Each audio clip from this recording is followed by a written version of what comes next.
Oh my God. How do you do that, by the way? That hurts my head. You know, I see all these like movies and stuff, or see all these people at concerts and like these, heavy metal concerts, and they're constantly have this super long hair, and they're going, and I'm thinking, oh my God, you would concuss yourself. You would cause brain damage. Oh, that would hurt my head. That would hurt my head. But, hey, more power to you. More power to you. Well, now, my friends, we're going to go ahead and we're going to move on to the next part of my show. And that is my latest episode of Musical Musings, in which I review a song, an album, an artist, or a musical. I break it down for you, Chad. I talk about the history, and I talk about the songs themselves, along with playing a few samples throughout. Believe me, I would love to play more of these songs during these streams and also feature them in many of my videos on YouTube and Patreon. But that copyright, those copyright overlords, Chad, they're very, very strict. But I will attempt to play some of the music today for Musical Musings. In today's episode, chat, I will be covering Mastodon's Crack the Skye. And Mastodon is a heavy metal rock band, chat. And, I have very little experience with heavy metal rock music. However, I've through this show, I want to be able to learn more, not just about a particular genre of music, but about all types of genres of music, chat. I've done, hip hop, I've done conceptual hip hop, I've done, stuff like, Daft Punk's music, I've done musical reviews, and even, stuff like, groove and funk and soul and pop and rock. I'm covering all my bases, and today's show is brought to you by Edgy Berserker. Edgy Berserker, thank you so much for suggesting Mastodon's Crack the Skye. But again, before getting into the album and the history of Mastodon, I want to talk briefly about my history with heavy metal bands. Now, I certainly don't have as much experience with these groups that I'm about to mention, but I have heard songs from, such bands as, Metallica and Black Sabbath and Guns N' Roses and System of a Down, who have definitely had heavy metal songs. I've mostly heard their stuff, through films, TV shows, and video games in which their music has been, featured. Obviously, Black Sabbath's like Iron Man throughout the Iron Man and other Marvel films. And, Metallica's Master of Puppets and things like, Stranger Things Season 5, most recently. What usually kind of comes to my mind when thinking about sounds of heavy metal is I think it's this guttural, just deep, kind of screeching to the point where it's just like, how can you do that? Wouldn't your head just explode, or wouldn't you just tear your throat apart? Wouldn't your vocal cords eventually just snap and you be incapable of speech? I mean, that's what I think of, chap. When it comes to just like, heavy metal music, just kind of guttural sounds. But the thing is, that's obviously is not the case with every group.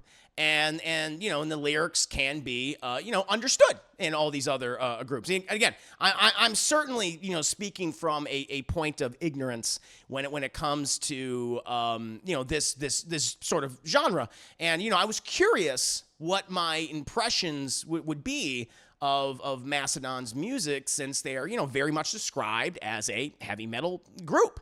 And, brief background of the group. The group originally formed in Atlanta, Georgia, back in 2000. They are still together, as far as I know, and are touring and producing content for the last 23 years, and seems to be, they'll be doing that for the foreseeable, future. The members include Brett Hines, Troy Sander, Bill Kellier, and Brand Daler, who are the band's lead guitarist, bass, rhythm guitarist, and drummer, respectively. They all perform a variety of vocals, too. They've received several Grammy and other musical nominations, and, their work has been in the Billboard Top 200 charts for 2 decades, really. And, they're very well-liked, heavy metal musicians. Today, like I said, we're specifically talking about their album, Mastodon, which was released a decade ago, back in 2009. It was a critical and commercial success, and went on to sell over 200,000 copies by 2010. And it contains, I believe, 7 songs in all, and takes around 50 to like 60 minutes, to listen to.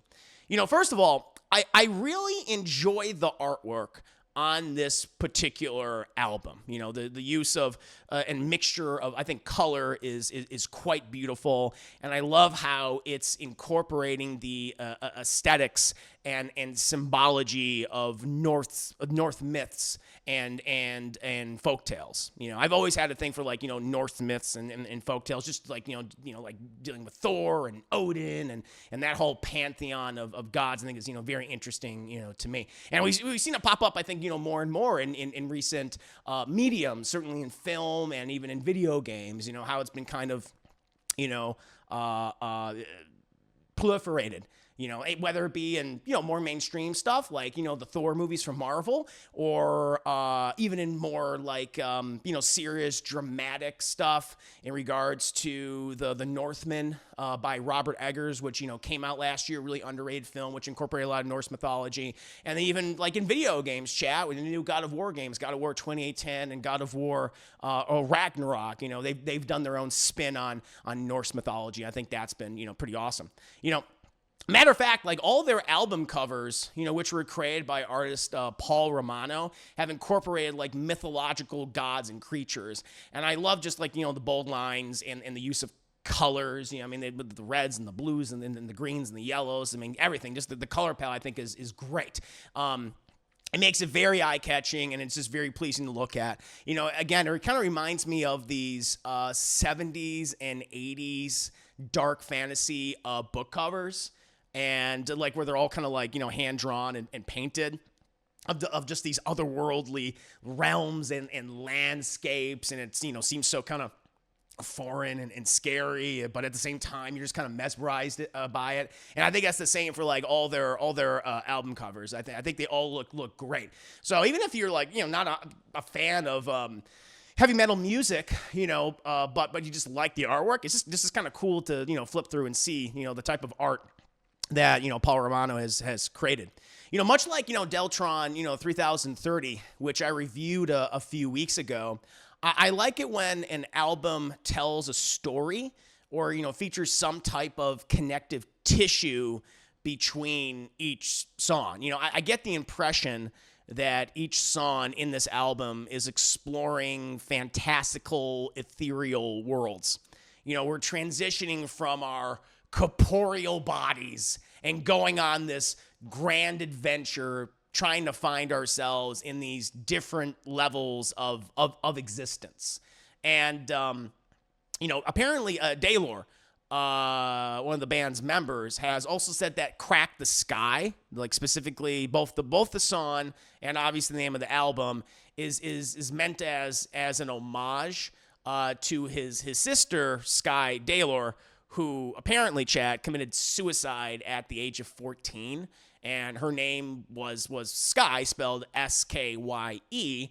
So Crack the Skye obviously is meant to, I think, refer to her journey through the course of this album, where, yes, she may be gone, but she has moved on from her corporeal form and is exploring all these different realms and dimensions and the cosmos.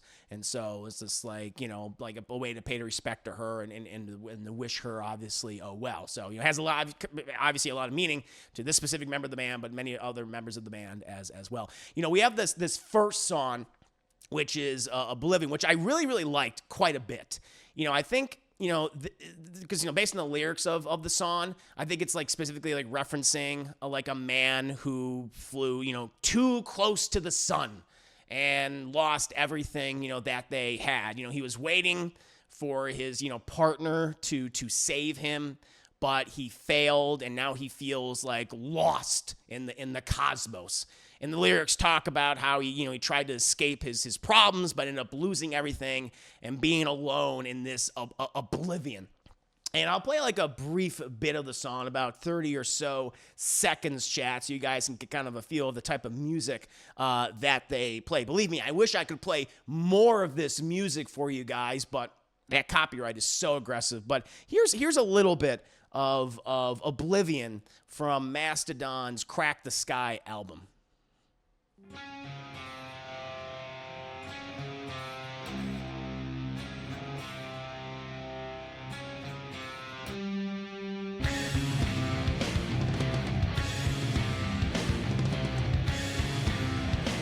You can check out, they have like music videos too for these as well.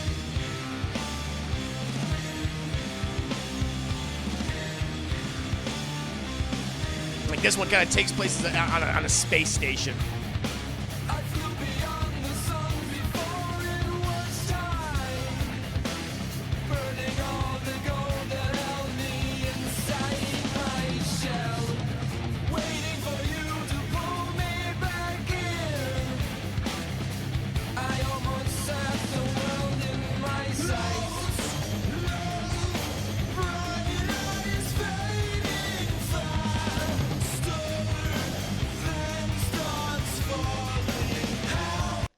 And so, you know, obviously referencing the song, like the one character, they failed to like pull him back in, and therefore like he died. And you know, these people are trying to save them, but they themselves are kind of lost in the cosmos as well, and they're unable to, you know, help their friend, help this specific person. It's a great song. It's actually a fun music video. You know, I've tried to look up like older songs like on YouTube and things. And not all of them have music videos, but this one does, and I like that it all kind of takes place on a space station. So I thought that was pretty fun. So Oblivion's definitely one of the best songs. I think it's a great way to start the album. It's not, you know, it's heavy in terms of its messaging, no doubt about it. I mean, it's dealing with a guy that like died, obviously, and you know, it's about people trying to then save that person, but inevitably failing in the process. But like the lyrics, I don't think that, like the music itself and the lyrics themselves, they're not like, you know, blaring. It's not like, I think, overly loud. It's not overwhelming. It's not like a very overwhelming song, and I kind of like that. I was like, okay, it kind of eases you into the concepts that they introduce you to throughout the rest of the music and throughout the rest of the album. The next song that we have in the album is Divinations. And like, you know, divinations, like the definition of that is referring to like the act of someone obtaining like insight or guidance from like a supernatural source or a supernatural, you know, being. And I also just really like this too, where you have like the main character of this song in this story. It's pretty much their desire to disconnect from their corporeal form, from their like mundane life, and kind of embark on this epic spiritual quest. And they reference, I think, some mythological, like, you know, places in Norse mythology, and I guess it's associated with like transformation and undergoing like a profound change, you know, in your journey to your next form of existence. And we can play a little bit of that song. Also quite good in my opinion.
And so it's a little more intense. It's certainly a little more intense than Oblivion. But again, I still wouldn't say like it's super, overwhelming yet. It's definitely a little louder. It's definitely a little more in your face. There's no doubt about that. But I still think it's really good. And I just like, the things that it's referring to, that specifically, talking about in the idea of transforming via this kind of spiritual awakening that they constantly reference throughout the song.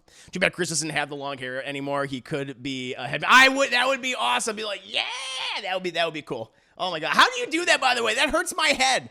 I see all these like movies and stuff, or see all these people at concerts and like these, heavy metal concerts, and they're constantly have this super long hair, and they're going, and I'm thinking, oh my God, you would concuss yourself. You would cause brain damage. Oh, that would hurt my head. But, hey, more power to you. And then the next song that we have, the third song on the album, is Quintessence. I hope I'm saying that correctly. And, Quintessence, kind of, like, based on what, like, I kind of gather from the song, it, like, speaks to the journey, the difficult and arduous journey of one's, self-discovery, and the idea of the pursuit of freedom, and, the sacrifices and the struggles to embrace one true self, your true essence.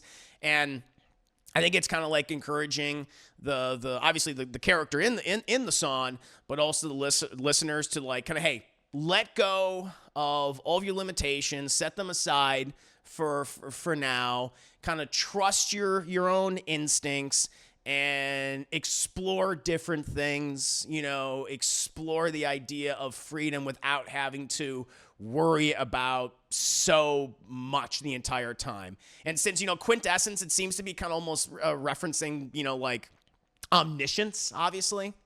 It's instead of like being like all knowing about like everything, I think it's like, it's not like you're going to become all knowing about like every aspect of the world, right? Or of the universe or of the cosmos, all that. It's like, no, I think it's the fact that it's quintessence, and it's talking about like your own essence, and it's talking about like your own self and your self-worth. So it's basically you discovering like, okay, what you're all about, and being confident in that the entire time. And I think that's great. That's a really positive message. I think it's like another great song. So we'll play a little bit of Mastodon's Quintessence as well.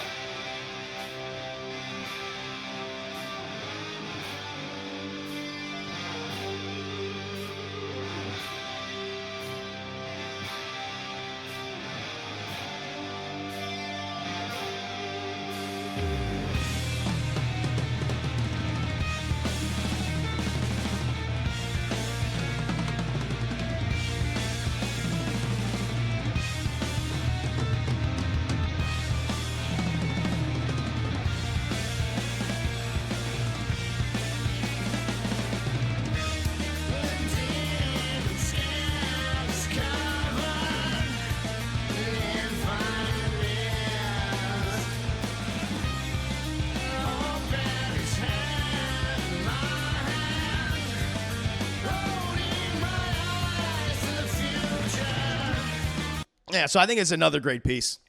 Naya Brownie, welcome to the stream. Oh, I know you're not sleepy. I know you're not bored. This whole album is iconic. Yeah, no, it's a lot of great music. I've been praising it so far. It's been really good, and I like in the themes that it's exploring, and kind of metaphysical themes about leaving your corporeal being and finding yourself, spiritually. I think that's pretty cool. Finding that self-confidence in oneself. And then we get to like one of the longest songs in the album, Chad. It's the second longest song on the album, and that is the song called Czar. And this one is pretty cool. It's it's divided into like 4 distinct sections. I think it's 4 sections, and each part is telling like a specific story. Like the first part, I think is called Usurper. And it introduces the listener to this this tale, this story of like a power struggle, and how they're attempting to overthrow this this tyrannical ruler, in this case, the Czar. And there's the second part. It's called Escape. It transitions to the second part called Escape, and it's about how in that attempt to overthrow that like ruler, then it's like, oh, desperation has kind of like arisen, and the person is longing to remove themselves from the yoke, if you will, liberating themselves from their oppressor, and again seeking kind of solace, again going into the vastness of the cosmos, of the universe, leaving the corporeal being and achieving this ethereal form.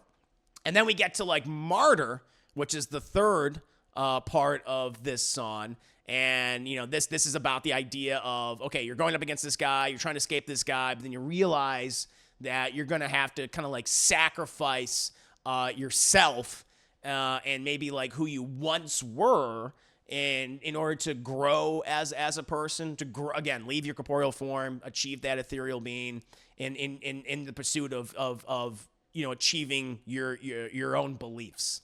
And also pretty good. And then finally, the last part's called Spiral, which is pretty much the culmination of this entire journey.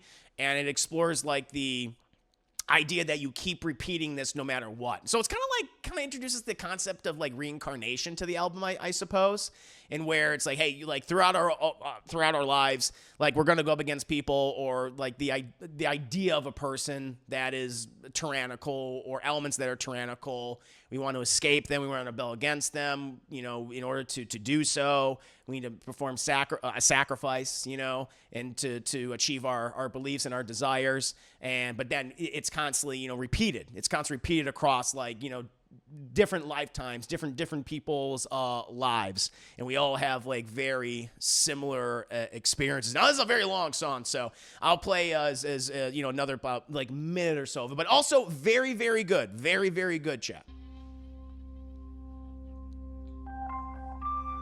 I love how it starts too. I think it has like the best start to any of the songs so far they've listened to.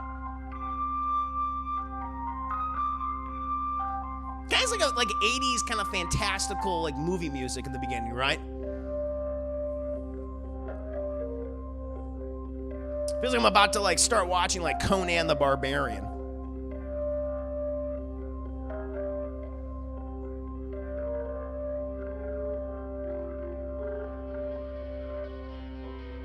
And you have the guitar in the background that's like coming in. Yeah, that's right. Yeah, definitely like opening credit music to something. Kind of starts like really, really small, but then it's like building. And you have the playing the guitar right there.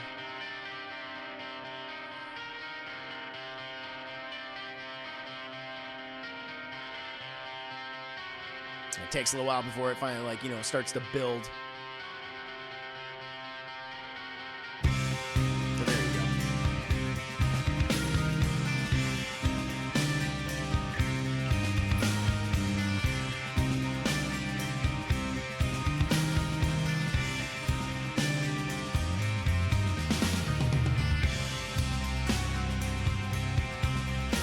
Get to some of the lyrics there. Get to some of the lyrics. Here we go.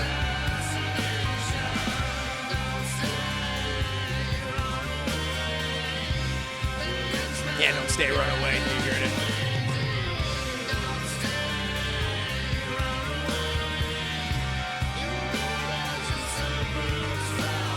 Yeah, so this is really good. This might be my favorite piece in the entire album right here. It's definitely the longest song. Or excuse me, it's the second longest song. But I just like that it's like this journey, the entire time. Whether, again, it starts with going up against this person, the usurper, or you are the usurper going up against this person, and then you're trying to escape them. Then you have the martyr, sacrificing your beliefs, and eventually, finally getting out of that, but realizing that you're constantly, we all go through this journey together across like different lifetimes. And so it's a really good piece. Then we get to the Ghost of, now let me know if I'm mispronouncing this. The Ghost of Karelia, the Ghost of Karelia. And this is like a really kind of, this, I think of all their songs, this is definitely like, the darkest and like most atmospheric. And it kind of delves into the concepts of dealing with wrath and the supernatural cosmos, while also dealing with like the human conditions, the struggles of human conditions, while dealing with all those things, too. And again, now I said in the beginning how this album just kind of reminds, like, aesthetically, like the artwork, it reminds me of those 70s, 80s fantasy novels, those dark fantasy novels. And it's almost like it's the music that plays in the background of those fantasy albums, where it paints this, like, I think very vivid picture of this bleak and incredibly, foreboding world. And also a really good piece. And I'll play a little bit of that too.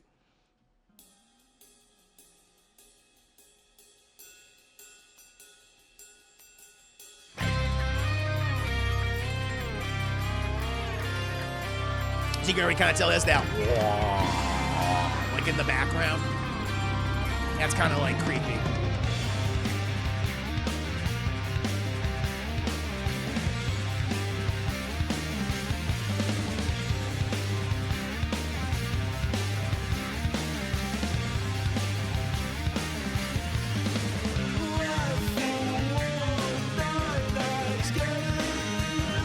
I'm almost picturing like characters like running across like a plane of like, death and destruction, and there's like skeletons everywhere, and all the trees are all dead, like, woo! Woo! Like that.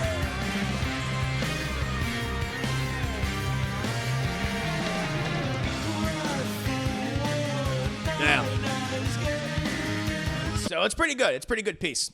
They attack on Titan. Yeah, exactly. They're being chased by the Titans. They're about to get vored. Exactly. So yeah, another good song.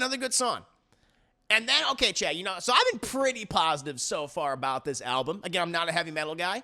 Haven't really listened to many heavy metal music. Of course, there's exceptions, obviously. Black Sabbath's Iron Man. I've heard of that, obviously. And, the Puppet Master, right? Like, there's a lot of different, types of music that I've heard that are, that are in the heavy metal genre. But then we finally get to, crack the Skye from Mastodon, right? And this is kind of like, from what I gathered, and to be honest, chat, it was kind of hard for me to understand the lyrics in this song. But I think, again, it just dealt with one's personal struggles of spirituality the entire time. And, they constantly repeat and make references to the idea of death and rebirth. Again, kind of that reincarnation.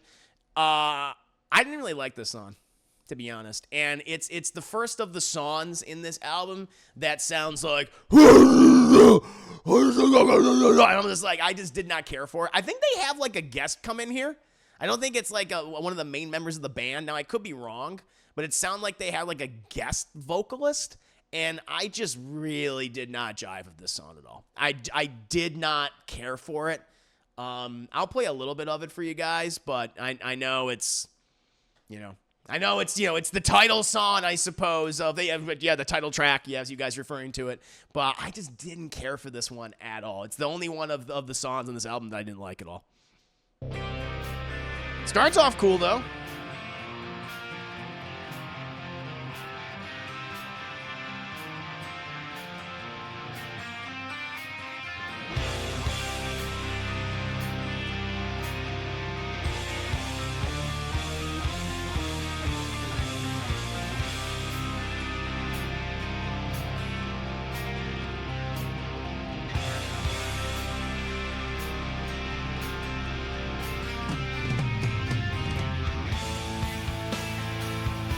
Get to the lyrics.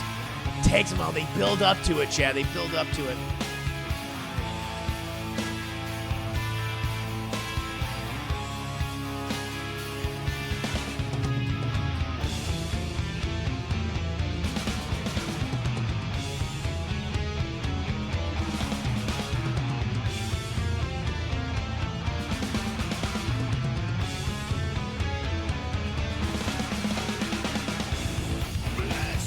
Here it is.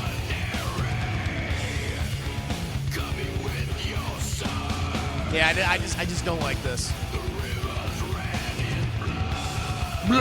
Yeah, see, that's just not for me.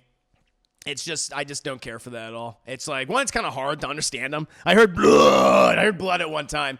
But other than that, I was like, yeah, didn't care for that. That's Scott Kelly from Neurosis, a death metal band. So, okay. So, yeah, there's different, there's genres within genres, chat. You have heavy metal, and then I guess you have death metal, right?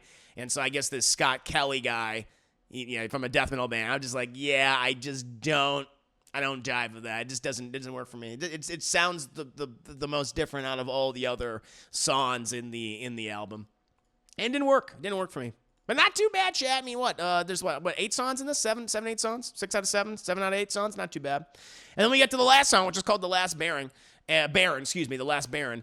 And this whole song kind of like seems to explore the concept of escaping the limitations of one own's physical world and delving into the realms of the unknown. Like, we follow the main character who embarks on this metaphysical journey and, transcends these, like, earthly boundaries that they find themselves, stuck in, and they explore an alternate dimension while they gain a whole medley of different powers through their experiences exploring these other dimensions. And this is a good song. So I was like, I didn't like the title song all to this album, but thankfully I feel like it ends in high. And this is also the longest song. This is 13 minutes long, chat. I'll play a little bit of this for you guys too.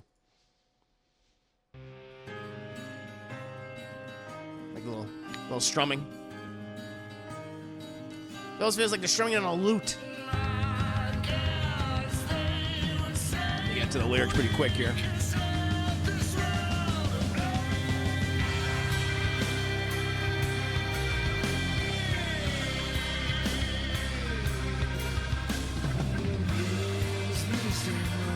And it's soft. This is like, oh, this is nice. This is almost like a reprieve from the music that we heard earlier.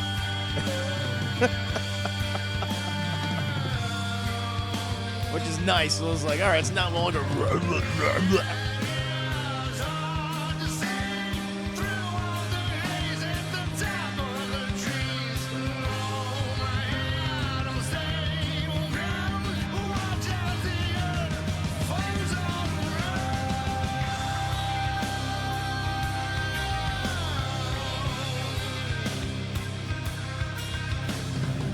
And it goes on. It goes on for another 12 minutes, chat.